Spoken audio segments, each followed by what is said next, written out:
we know, Jennifer, when you want to come back on for the questions? When you're ready. Okay. Good evening, everyone.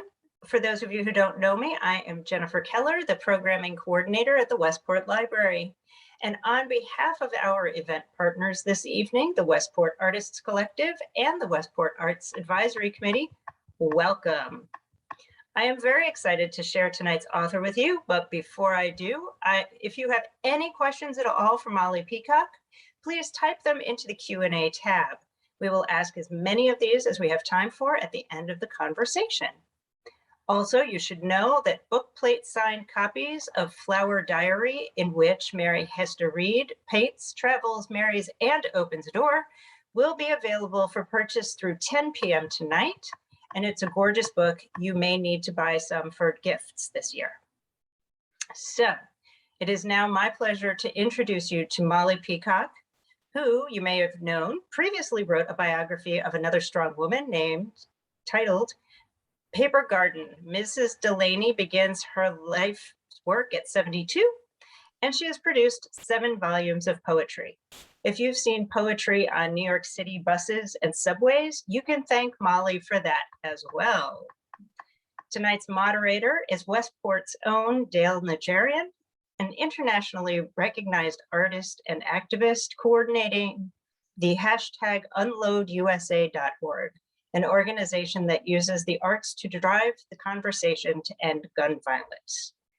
So without further ado, I am going to take myself off the screen and let you two wonderful women discuss Molly's book. Thank you, Jennifer and Molly. It is so nice to be here with you. Thank you very much for doing this with us and sharing your book and your experience with all of us. Maybe you can start by just giving us a little view of your newest book, and then we'll talk a little bit about how you got to write this book and your other pieces.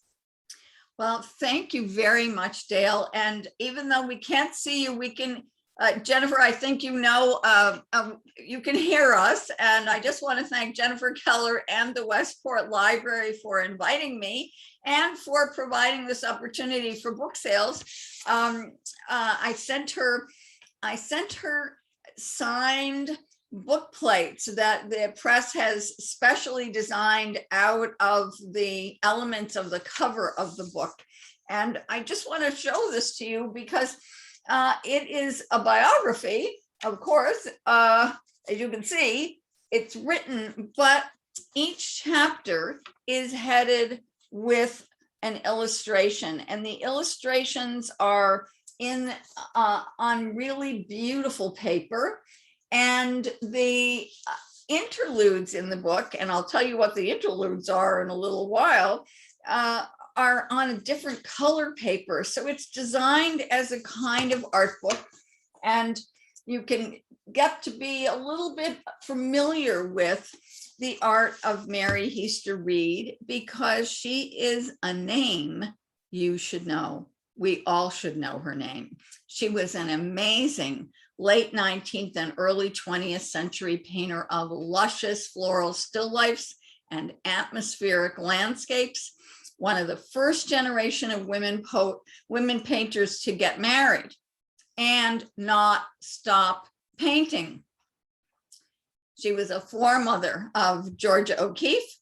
She was an impressionist, a tonalist, and a realist all at once, producing over 300 oils. I think I'll just stop there because here we are in a conversation, and Dale Najarian, for those of you who do know her work and are familiar with her work, know that she is a stellar painter. And for those of you who are going to head to her website after this, please know that you have a treat in store for yourself. So, and I've already begun to notice some correspondences between Dale's landscapes and some of Mary Hester Reed's. So I think I'll stop there. Thank you, And Molly. we can continue on our conversation. You are way too kind, and I did not expect a plug for Molly Peacock on my work, so thank you. So before we get deeper into the Flower Diary, which I not only love for the writing and the story, but I also love that you have the works printed in the book. So you actually have photos of her work and her husband's work. And as a visual artist, I mean, I love that. It adds so much to the story. But I did want to talk about how you started the whole journey. How did you become interested in writing? And then how did that turn from poetry to writing, and then your love of art? Maybe you can just tell us a little backstory of how you even got here. I can do I'll do a way back story. I mean, as a child, I loved to draw and paint, but I also loved to write. And I realized in my attraction to poetry, part of my attraction was that you could have a vision and express it in words. That there's imagery in poetry, and that there's a sort of a facetious definition of a poet. A poet is a failed painter. I don't think of myself as a failed painter, but I think of myself as somebody who in my poems tries to get the picture in my head out on a piece of paper. And I think, that bears some resemblance to the process of a visual artist. I mean, not completely, but it relates in that way. So my whole life I've been interested in that. Mm-hmm. And but when I was young, I wrote poetry exclusively until I wrote a memoir. And when I wrote a memoir, I began looking at my life sort of from the outside. I mean, my poems are written from the inside out. And then the memoir has had a shape to it. I saw my life had a shape, and I saw my life was affected by my circumstances and my times. And as a lyric poet, I never really considered it that way. I was always, I was too far inside myself. Once I stepped outside and started thinking about lives, then I encountered Mrs. Delaney, about whom I wrote The Paper Garden. And then I encountered Mary Heister Reed, about whom I've written, in a way, a companion book called Flower Diary, that lets me look at the creative process of these painters, and also write a footstep biography where I followed these two women in their footsteps, and have brought my own life to bear inside the biography. So both biographies have a little bit of my story. They're a little bit of a memoir of the biographer, who got a question in her mind about this subject that she's after. And my question for Mary Heister Reed was, how did she manage it? I mean, she was of the first generation of women to both be married and have a truly ambitious artistic career. And how on earth did she manage to make 300 paintings and keep this marriage going in a vital way? And I might add, with a younger third party involved, which that'll be revealed later. How did that all happen? How did she manage it? So that was my question that was driving me. Right. So when you so you say you were writing poetry for an early age. Did you go to school for writing? And is that where you kind of honed your craft? I went to the State University of New York at Binghamton. I was the first person in my family to go to college. You know, I come from a working class background, and it was there that I started to get seriously interested in poetry, but I wasn't sure I wanted to be a poet. I mean, I didn't know if I was allowed. Right. It took a while for that to develop in my life, and for me to admit how hugely ambitious I was. So that I was, so I didn't go to graduate school right away. I went to graduate school when I was 28. And then I went to Johns Hopkins to the writing seminars. So yes, I studied writing in that Right. in that regard, and have a little bit of that's where my formal academic background is. So when you say that you didn't even know if you could be a poet or you were allowed, did you see similarities between Mary Read and her situation with you and being a writer as a woman? And I'm not exactly sure. Mary was born in Reading, Pennsylvania, outside of Philadelphia. okay, that's where my husband was born. Oh, so ever decreasing circles. Okay. Yes. Crazy. So well, that's amazing. Yes. And so you probably know more about Reading than I do. I totally do. Yeah, and I went to college in Philadelphia, where she studied at the Philadelphia Academy of Art, right? Yeah, the Pennsylvania Academy of the Fine Arts. Yes. Yep. So and is that where you went to school as well? No, I went to Moore College of Art in Philadelphia. Oh, yes. Well, Moore College of Art and Design began as a college of design for women. And Mary went there before she went to the Pennsylvania Academy of Fine Arts. She did. Oh my gosh. That's crazy. There are many connecting threads here. Yes.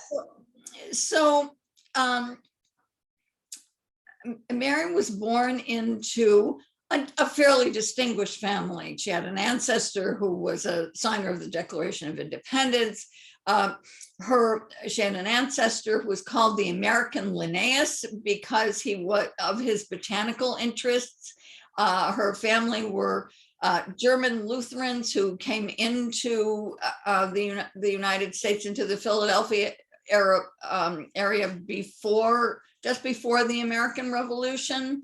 Mm-hmm. So, and anyone in the Philadelphia area would know the names of Muhlenberg and Musser, Clymer. So she had quite a bit of social cachet. I don't think she had the means, the wealth that necessarily went with that, but so in that respect, we were quite different. Right. But also I think this is my conjecture, that her mother must have recognized that she had a talented child on her hands. Because obviously she was encouraged to do this. Right. She drew, she painted, she had the snap of intellectual exchange in her background. Mm-hmm. But this was all because of her mother, because her father died when she was only 5 months old. Her mother didn't remarry.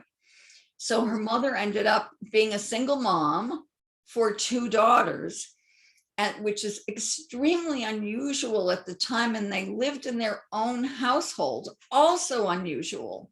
So she had this example of a woman on her own, right, creating her own life. And I think that's a really big deal. And frankly, I had that example too. I mean, my mother was a small businesswoman, and I grew up with a woman determined to have her place in the world.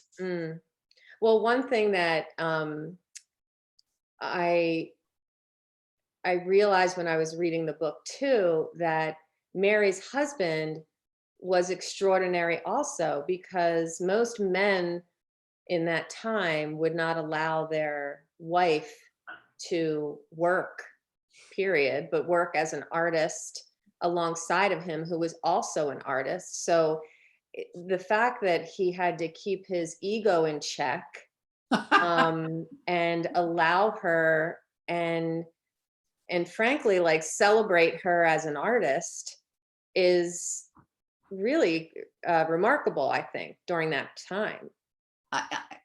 Jill, I think you're, I think you're absolutely right. In many ways, it's still remarkable. I mean, to negotiate.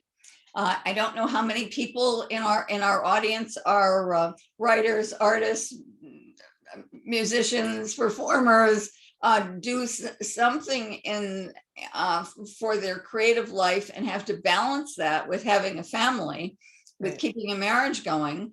But I mean, how many of us, we can all rattle off the stories of broken up marriages because of just those ego situations. Well, Mary lived in a world, we cannot imagine the density of the sexism of this world. I mean, we think there are many instances of sexism in our own lives, but this was just so thick with the thoughts that women couldn't go out to achieve anything. So for her to have that sort of relationship, it was at the time called a companionate marriage. And they met in art school, but she was 6 years older than her husband, who was incredibly talented.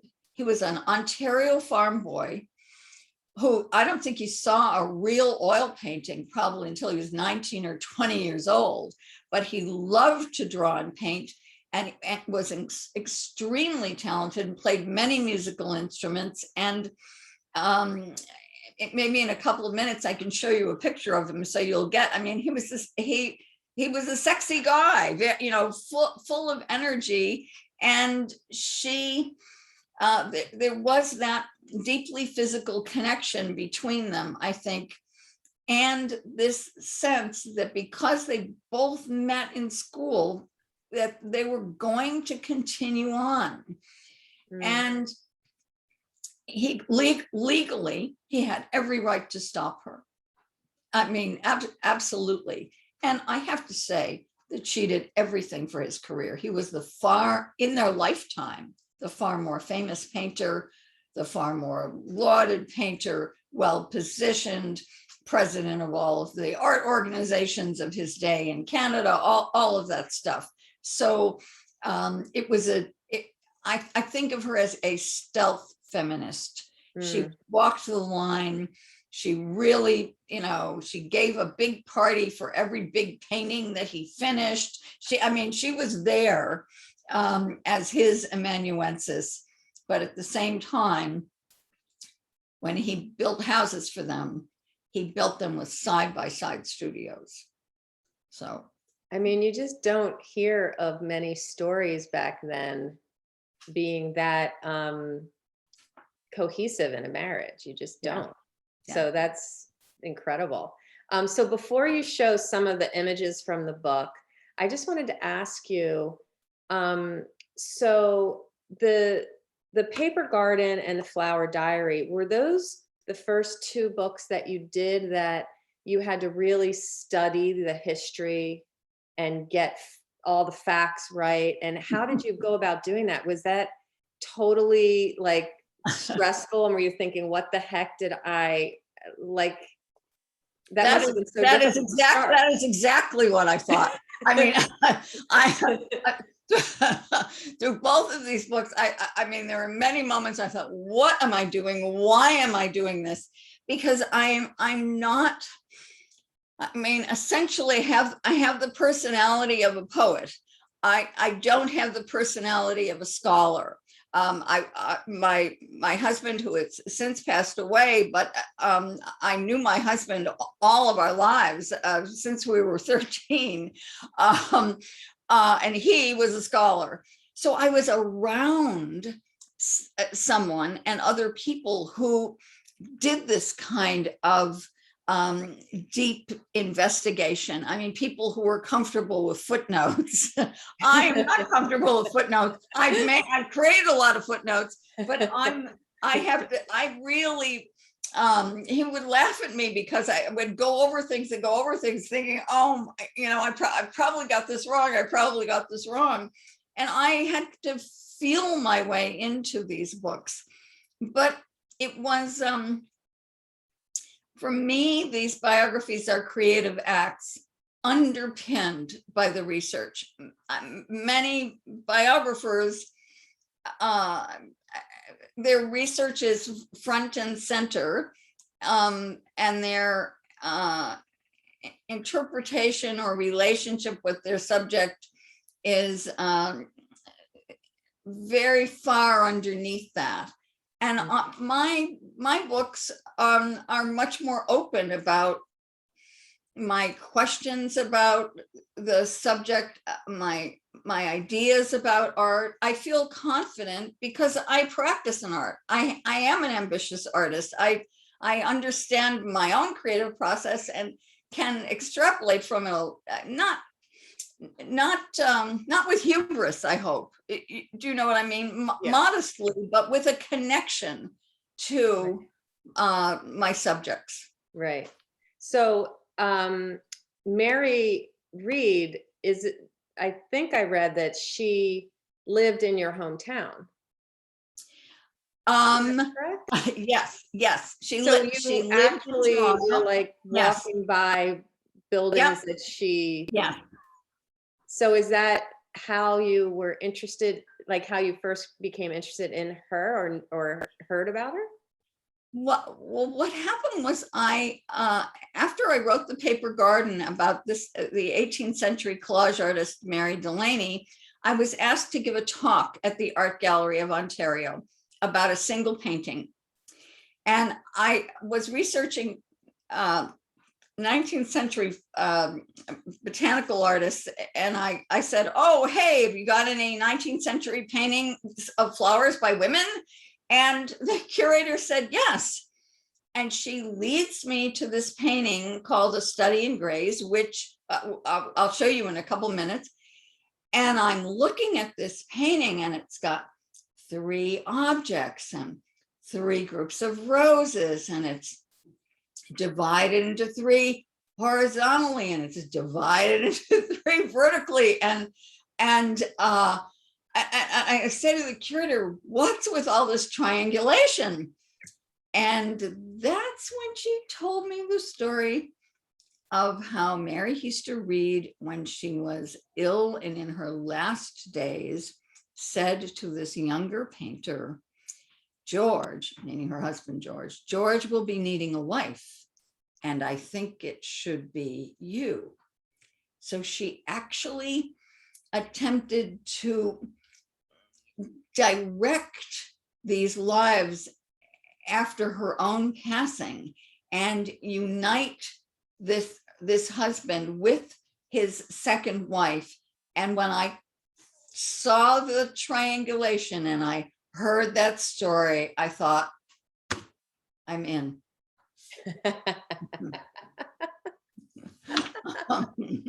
Well, I mean, talk about like the perfect subject for you, because not many writers and poets would even recognize that in a painting. So you actually knew how to look at art, which is it's like a whole other layer of your talents, I guess. But so I guess it was really the perfect subject for you. Well, I mean, it turned out to be, and I love looking at art, and I found that there was quite a bit of information about certain periods of Mary's life, but very little information about other periods. So I approached her life through her paintings, through looking at these paintings. And that's why each chapter begins with a painting, so that we can start there, really at that process of noticing and observing. Right. Because as Catherine Loughnane, who's a distinguished curator in Canada, reminds us, nothing in a still life or a landscape is unintentional. So I like that. I'm going to write that down. I actually feel that nothing in a poem is unintentional either. We Yeah. may not be aware of it either in the reading or in the writing of them, but I feel that things are they don't just happen. Well, Molly, did you want to show some of the paintings and Sure. talk Sure, about them in the book? I'll take you on a quick tour here. I'm going to share my screen. First of all, while you're doing that, There. you have to tell me a little bit about who designed the cover of the book, because it is so beautiful. Isn't that here's the cover, and it is absolutely gorgeous. It's two paintings. It is the designer, Mr. Gee, at ECW Press, and he took this portrait of Mary Heaster Reed, and I'll show you the full portrait in a minute, and these flowers from a floral still life that she did, and combined them. And you just see, I'm going to point this out. We don't have a glove culture now, but there was a glove culture then, and women wore gloves. And to have these skin tight yellow gloves, the gloves are made of leather. So these are kid skin gloves, super tight, as you can see. When a woman is either taking off her gloves, that slow roll down the hand is the equivalent of a late 19th century striptease. So that when you see this painting that looks like it's the most buttoned down person on earth, you have to know that if you were a contemporary of hers, you would notice those gloves right away. And her husband painted that of her. Yes, right? her husband painted the portrait. She painted the flowers. Mm. Now let me just see if I can click here. Oh, so there's a picture of Mary taken by her husband in their Paris studio. And you can see all of the various these are paintings of works in Paris. Nothing, these are copies of paintings that she was doing. And notice she's got 5 different paintbrushes there, and a fun Parisian dress with a bow that goes all the way down the front of the dress. Wow. And here's the painting that I was talking about. Mm. Yeah, it's a beauty. Here's a study in grays. This is why you should know this woman. Here are here's the 3 flowers here. There are 1, 2, 3 flowers here. Often there are 2 roses and 1 hanging off to the side. Here, these objects in her day would have been gendered. This is a very, very bigendered world. And so we have that masculine metal pewter plate, this sort of more maternal, fertile female jug, and household jugs were gendered. A whiskey jug would have been the equivalent of a man, the image of a man. A milk jug, the image of a woman. And here is the younger, shapely female vase. I didn't know exactly what this was all about when I was looking at the painting, but this is what I was feeling. And you can see the depth here, and that it's called A Study in Grays and is influenced by James Whistler. Okay, so here's the full portrait of Mary. Here's the gloves, the face in half light. George Reed was heavily influenced by Velázquez, the 16th century Spanish painter. And here is a portrait that a more impressionistic portrait that she did of her husband. And you can see, I mean, this is a loving portrait of what, you know, a kind of vigorous impressionist era guy gazing off in the distance, and her romantic vision of him. Here's one of her most marvelous paintings, I feel, and called Roses in a Vase. And it is shown to you here courtesy of Jeffrey and Betsy Cooley of the Cooley Gallery of Lyme, Connecticut. So Mary used to read. It's not that far. That's not that yeah. far. She has a Connecticut presence. And to me, this is one of her very, very best paintings. And just take a look at those three roses again. I don't know if there are rose aficionados in the audience, but these are mermet. I think it's tough to exactly say, but I think they are called mermet roses. The lighting in that painting, I mean, this one too, is just unbelievable. It is. It's just stunning. This is a painting. You can see it's not been restored. This is in the collection of the author. And this painting was done exactly in the summer when George and Mary, they painted in the summers at a fabulous art colony in upstate New York, started by Candace Wheeler, the associate of Louis Comfort Tiffany. And at Onteora, they had a little school where they would invite their students. And they had a studio there and another studio for their students. And they brought this young woman, Mary Evelyn Rynch, a very talented painter, with them. And this is the summer where it kind of all begins. Here again are the two roses, the third rose off to the side, the kind of teardrop petals there. This is where George starts very closely instructing Mary Rynch.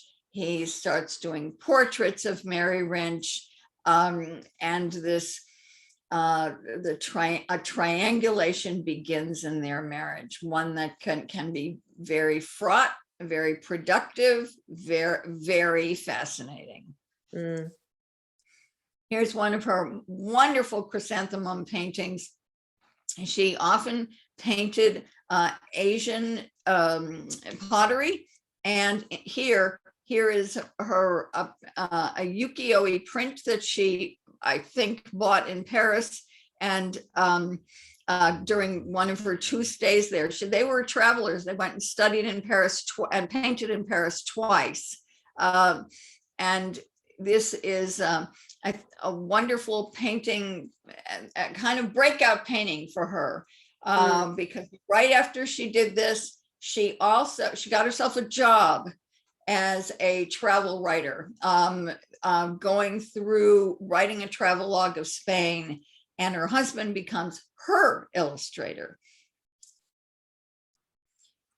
She comes back, and in the same way that many women today, I actually think that many individuals today take a new stock of themselves in midlife, have a new possession of themselves. Here she reaches this place. She's on a different plane, and she comes back from Spain and starts painting outside. And here is a tonalist moonrise. That's actually a moon, it's not a setting sun. And she begins painting single subjects. Here's that single tree as the focus in the painting, that single determination on her part to go outside to claim a different subject, because the flowers and interiors was a distinctly female subject. Going outside, that's a whole different matter. And you know that from your own work. Yeah. Here's another one of her outdoor paintings, and this is called Nightfall, and she was a tonalist. And if you go to Dale's website, you will see, if you scroll down, an evening painting like this. I was just about to say that this, before you said that, this is my favorite one. I can understand that. I totally can. I absolutely love this painting. The shadows in this painting are incredible, and the negative shapes Yeah. Yes. and the negative space. Yeah. No, So go ahead. So she. Oh no, absolutely. I'm glad you're enjoying it. It's the painting that relates most to your own work, Yeah. and so I'm excited to have it here. Tonalism is it's not exclusively American, but it's distinctly American. There are quite a number of American tonalists at a certain time in the 1880s, in the 1890s, and in the first part of the 20th century before World War I, they were painting times of day, and they were painting emotions as they connected to times of day. And also they were using musical terms to describe their paintings. So when you see, a painting called Symphony in Blue or Harmony in Gray, those musical terms, which derive from the painter James McNeill Whistler, who spoke about his paintings in those terms. The indistinct, indeterminate times of day that are connected with complex, ineffable feelings, thoroughly attracted Mary. And I don't, I'm not your biographer, Dale, but I think that they obviously attract you too. She also did interiors, and I think this is the last image I'm showing. And here is the interior, the dining room of her last house. Her husband was also an architect and built several houses for them. And they were members of the North American arts and crafts movement. So this is an arts and crafts house.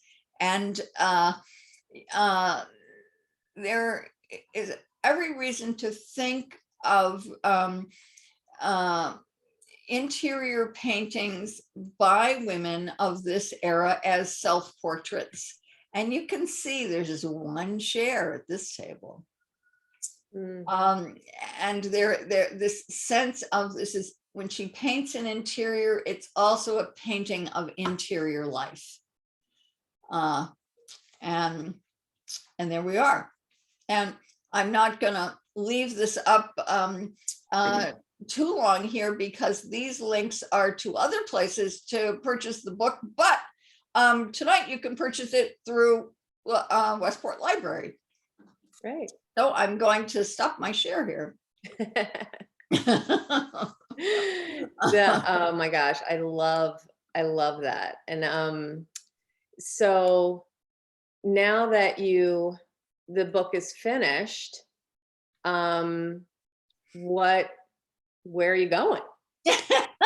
Well, I'm going back to poetry. I'm almost done with a book of poems, and I'm also writing another book about friendship and poetry, because I'm quite interested in how friendships affect art as it's being produced. So that's something that I'm working on now. I should also say that that Flower Diary is a complete biography. It's a birth to death biography, but it doesn't start off with Mary Hester Reed was born in such and such. Right. It begins with her making a decision to become an artist, and it really plunges into her experiences in art school, then her travels, and it plunges into her marriage and the complications of the triangulated relationship with this painter who's 25 years younger. Mhm. And because I'm tracking it, I asked my husband, who was very much alive at the time, to come with me to follow their footsteps through Spain and in Paris. And so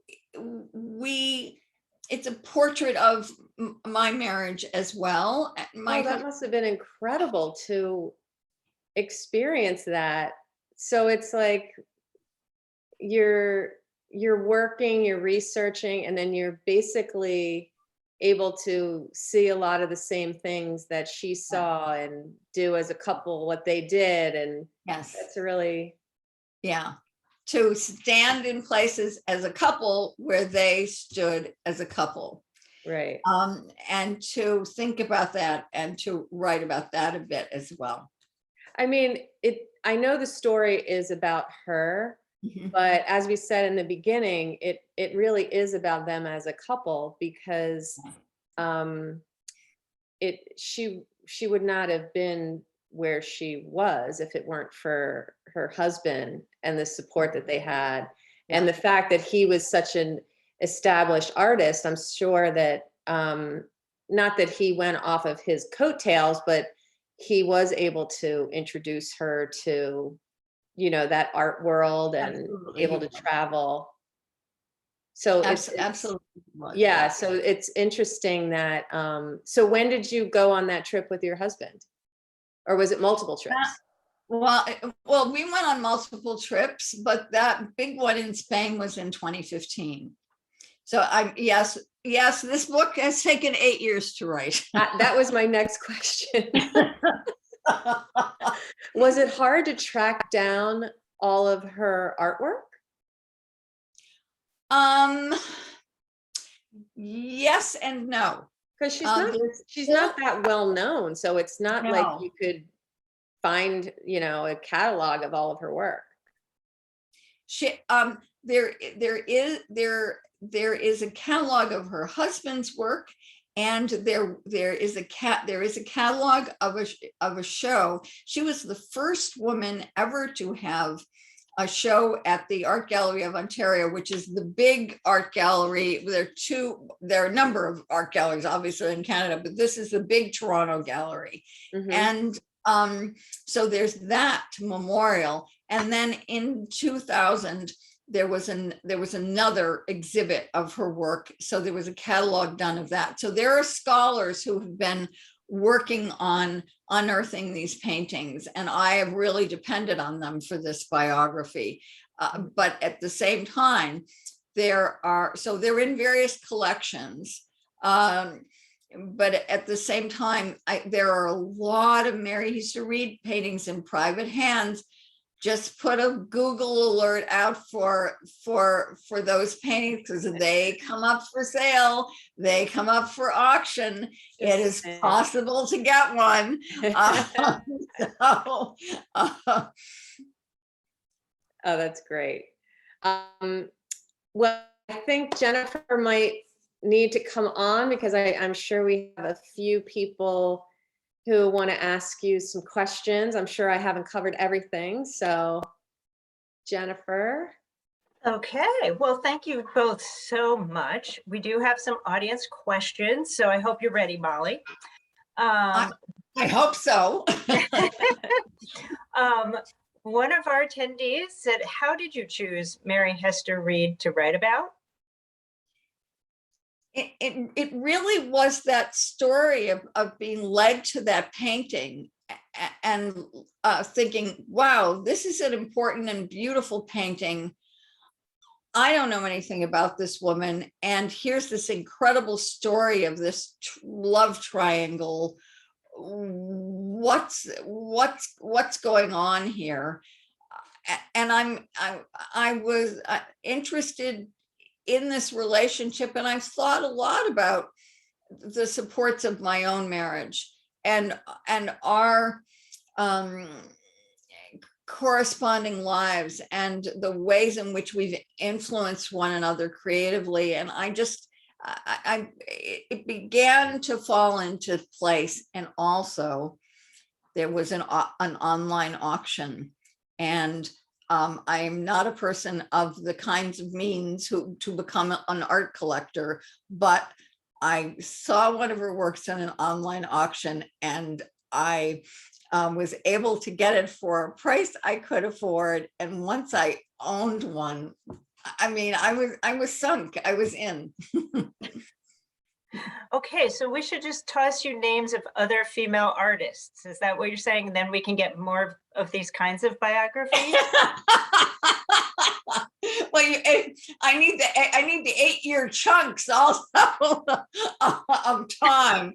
But oh, sure, why not? Who knows what will happen? Great. So now, Molly, you started as a poet, and Yes. now you've written 2 biographies.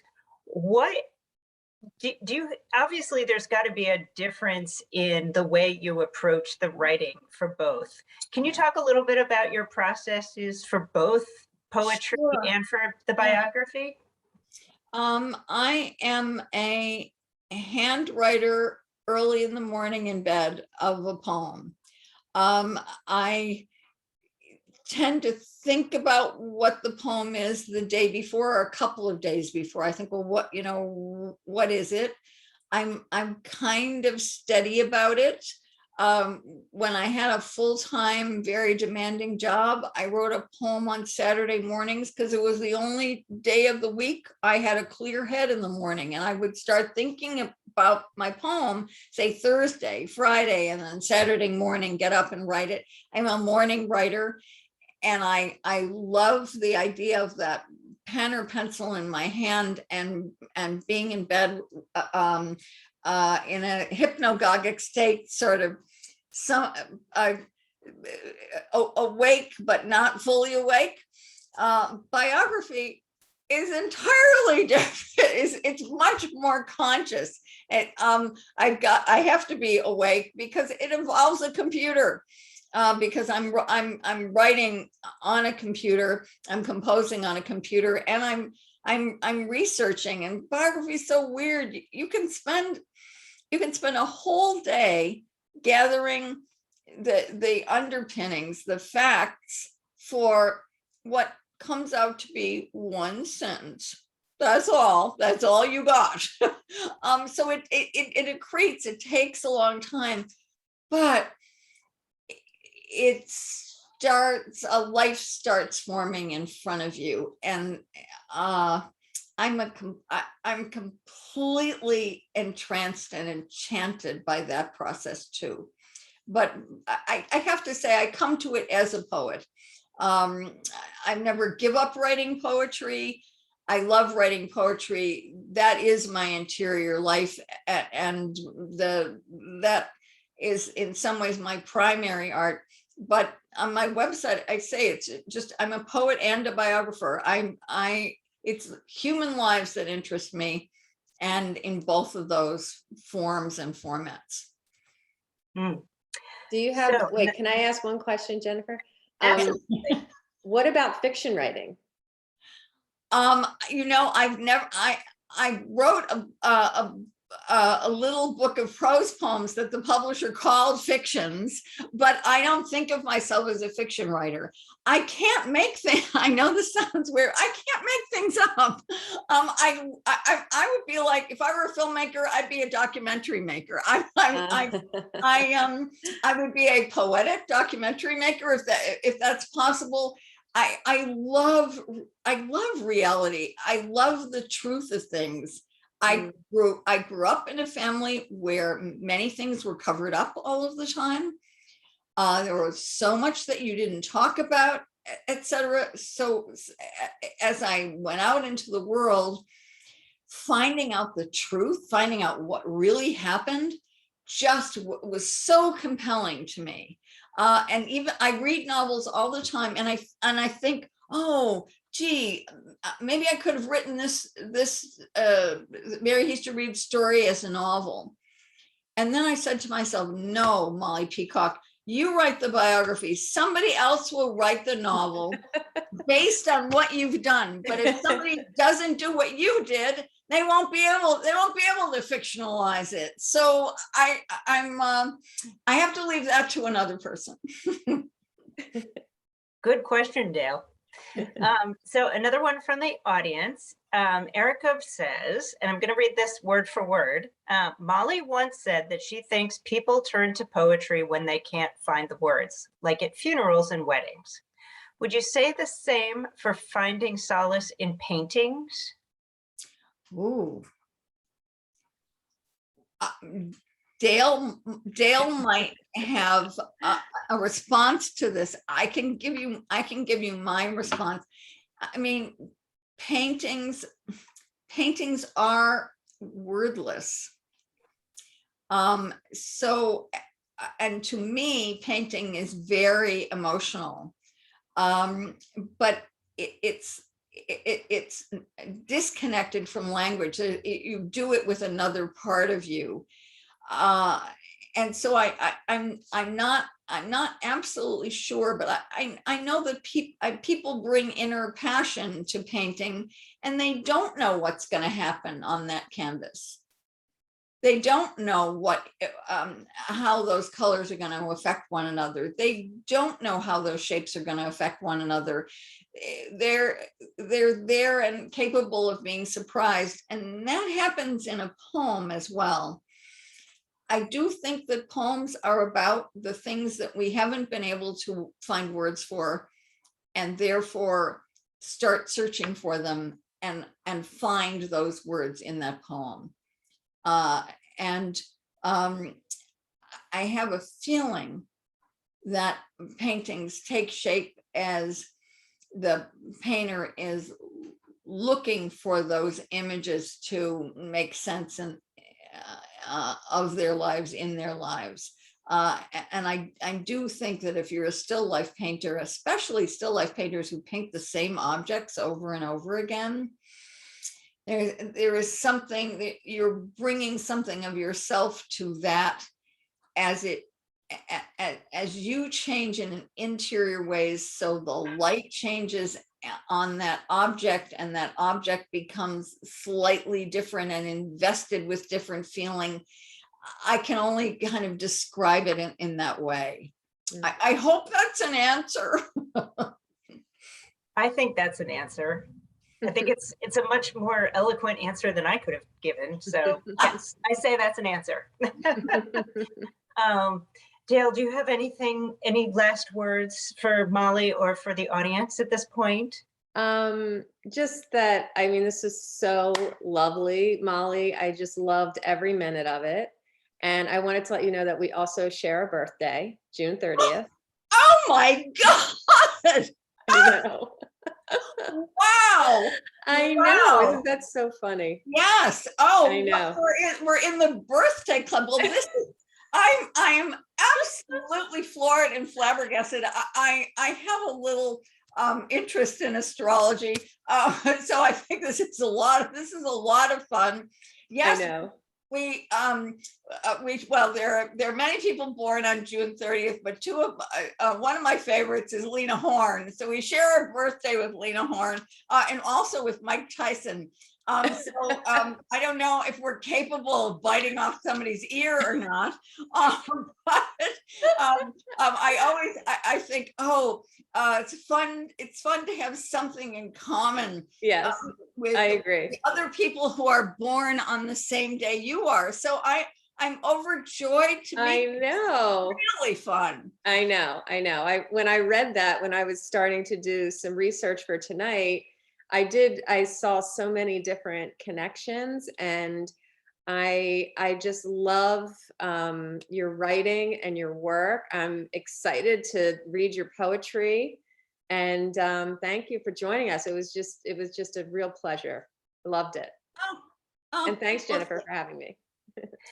Well, Thank you, Jennifer. Thank you, Dale. When I have to say, when I saw your work, I understood your work right away. So perhaps that's our secret birthday pact. Connection, yeah. Thank you.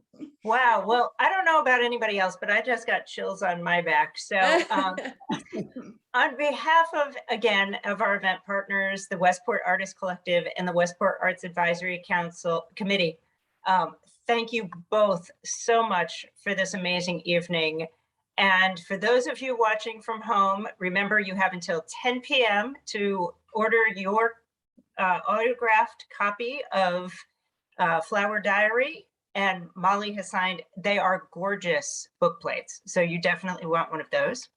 And remember to keep looking at our website, westportlibrary.org, for both future programs and anything you may have missed that we recorded for you.